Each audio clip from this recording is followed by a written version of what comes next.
हम इस समय शाहजहानाबाद स्थित मोक्षधाम पर हैं। यहाँ प्रभात पांडे की जो मौत लखनऊ में हुई थी, उनका दाह संस्कार हो चुका है। यहाँ पर कांग्रेस के प्रदेश अध्यक्ष अजय राय के अलावा बहुत सारे कार्यकर्ता भी आए थे। हमारे साथ प्रभात पांडे के चाचा जी हैं, मनीष पांडे जी। हम इनसे जानना चाहते थे वास्तव में मामला क्या हुआ था, कैसे क्या हुआ। देखिए, कल मेरे पास फ़ोन आया करीब 4 बजे के आसपास शाम को कि कांग्रेस कार्यालय से कि आपका भतीजा यहाँ कांग्रेस कार्यालय में बेसुध पड़ा हुआ है, हिल-डुल नहीं रहा है। तो मैंने कहा कि भाई तुरंत एम्बुलेंस मंगा के उसको भेजिए। तो चूँकि प्रदर्शन चल रहा था तो उन्होंने कहा एम्बुलेंस तो बुलाई हमने, आ नहीं पा रही है, आप आ जाइए। फिर वहाँ से बगल में मेरा ऑफिस है तो मैंने वहाँ से अपने ऑफिस पे एक एम्प्लॉई को भेजा। फिर वो गया तो कांग्रेस के लोग ही उसको अपनी उसमें गाड़ी में बिठा के लेके गए और हॉस्पिटल ले गए। तो पता चला कि अब कुछ बचा नहीं है, जा चुका है वो। और क्योंकि ये थोड़ा सा खल गई बात कि हमको जो बताया गया कि 2 घंटे से पड़ा हुआ है, तो अगर 2 घंटे से पड़ा हुआ था, अगर थोड़ा सा वहाँ लोगों ने ध्यान दिया होता तो शायद हो सकता था कि जान बच जाती उसकी। लेकिन धरना प्रदर्शन के चक्कर में मतलब अपने इकलौता चिराग घर का आप लोगों ने खो दिया। लेकिन कांग्रेसियों ने फिर, कांग्रेस के लोग भी आए थे यहाँ पर। हम बिल्कुल, उन्होंने भी अपनी शोक संवेदना प्रकट करने आए थे। चूँकि बहुत पहले, करीब 3-4 साल पहले कभी कांग्रेस का पदाधिकारी हुआ करता था अपने युवा मोर्चा में। हाँ, युवा मोर्चा में जब छात्र जीवन में हुआ करता था। फिर उसके बाद नौकरी वोकरी करने लगा था तो फिर बहुत ज़्यादा मतलब नहीं रह गया था। अच्छा, नौकरी करते थे वो? हाँ, पहले कुछ दिन गोरखपुर में HDFC बैंक में किया, फिर नोएडा में HDFC बैंक में था, फिर अभी लखनऊ आया था। वो लखनऊ मेरे पास रहता था, तो उसका ये था कि वो लखनऊ में ही काम करे। तो हालांकि मैंने कल परसों से उसकी एक जगह बात भी हो गई थी, एक जगह उसे नौकरी भी ज्वाइन करनी थी, लेकिन भगवान का कुछ और मर्जी खराब हो गया। और ये कहना, जैसे कांग्रेसियों का कहना कि लाठीचार्ज में हुई, आप कह रहे हैं कि वहाँ 2 घंटे तक पड़े रहे। कि जो PM रिपोर्ट भी आई है, मैं बहुत ज़्यादा मेडिकली तो मेरे पास नॉलेज नहीं है, लेकिन उसमें यही बताया गया है कि जो दोनों उसके लंग्स थे वो ब्लॉक हो गए थे। सफोकेशन की वजह से वो सांस नहीं ले पाया, जिसकी वजह से, दम घुटने की वजह से उसकी मौत हुई है। फिलहाल थोड़ा उसका विस्तृत अध्ययन करने पर पता चलेगा, लेकिन यही लग रहा है कि जैसे धरना प्रदर्शन के दौरान धक्का मुक्की में कहीं दबा गया उसका, उसके बाद जो है गिर गया था। और वो भी लोग बता रहे थे कि वहाँ पे लोग ले जाके फिर उसको अंदर लिटाए, तो यही कमी रह गई, यही गलती हो गई। उसे अंदर नहीं लिटाना चाहिए था, बल्कि हॉस्पिटल ले जाना, डॉक्टर के पास ले जाना चाहिए था। तो कांग्रेस क्या इसका राजनीतिकरण कर रही है, आपको क्या लगता है? देखिए, मुझे राजनीतिकरण में नहीं कहूँगा किसी को, राजनीतिकरण होना भी नहीं चाहिए।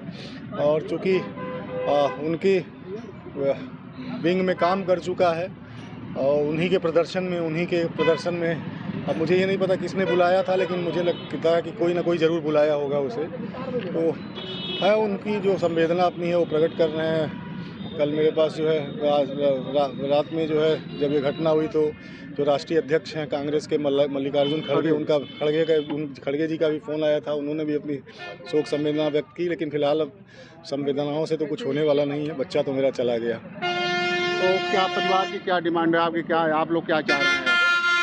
बस हम लोग यही चाहते हैं कि ये जो भी मतलब काज ऑफ डेथ है, कि जो सफोकेशन बताई जा रही है, कि आखिर सफोकेशन कैसे हुई, क्या वजह रही उसकी, उसके पीछे हालांकि मैंने मुकदमा दर्ज करा दिया है हुसैनगंज थाने में।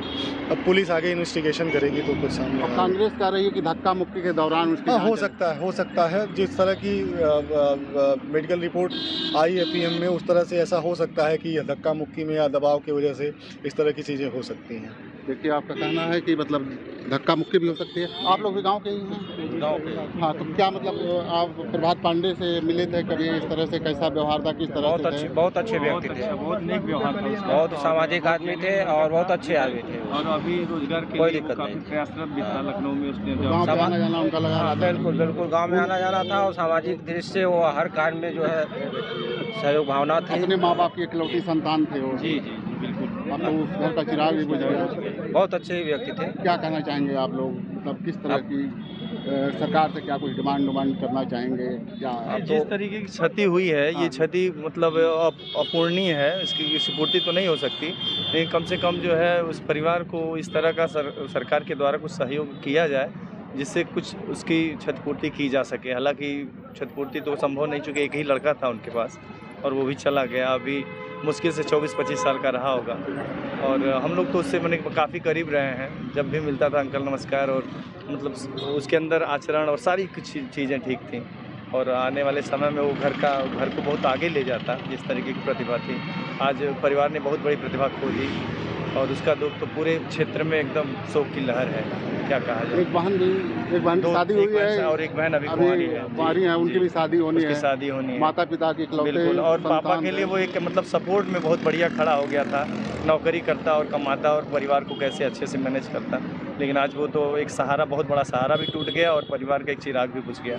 लोग कह रहे थे कि कुछ दिन पहले यहाँ भी गोरखपुर में भी कुछ प्रदर्शन हुआ तो उसमें भी जेल गए थे वो, कुछ दिन 1 महीना बंद थे। मतलब युवा तो था ही, वो तगड़ा युवा था। और इस तरह से जो है कांग्रेस पार्टी युवाओं में कुछ देखती है जज्बा, तभी उनको बुलाती है। शायद जो प्रदर्शन हुआ था उसमें वो प्रतिभाशाली बालक था, इसलिए उसको बुलाया गया था। उनको पदाधिकारी बनाया गया था पहले। जी जी हाँ। जी बिल्कुल। आप भी भाई सब गांव के ही हैं, थोड़ा इधर क्या कहना चाहेंगे आप? इस तरह की जो घटना हो गई अचानक, हम लोगों के लिए तो बहुत ही दुखद घटना है। और किसी के कुछ भी करने से वो बच्चा वापस तो आएगा नहीं। अब सारी ज़िंदगी जिस तरह से माँ बाप ने पाल पोस के बड़ा किया था, वो किसी भी कीमत पे वापस माँ बाप को नहीं मिल सकता है। तो इस पे राजनीति न किया जाए, जो भी है प्रेम से सही प्रमाणित किया जाए। देखिए, आप लोगों का कहना है कि घर की इकलौती चिराग था, माँ बाप की बुढ़ापे की लाठी था, बाबा भी उसको बहुत ही प्यार करते थे। सभी लोगों का घर पर रो रो कर बुरा हाल है। गांव के लोग और उनके चाचा मनीष पांडे यहाँ पर दाह संस्कार में आए हुए थे। इन लोगों का कहना है कि अब राजनीति मत किया जाए, जो चला गया वो किसी भी तरह से उसकी भरपाई नहीं हो सकती है। एक बहन कुंवारी है, उसकी शादी की जिम्मेदारी भी प्रभात के ऊपर ही थी। अब सरकार इस तरह से कुछ करे, उस परिवार का जीवन यापन और उस परिवार की परवरिश सही तरीके से हो सके। कैमरामैन मुन्ना के साथ डॉक्टर सिंधु कुमार मिश्रा, TV9 गोरखपुर।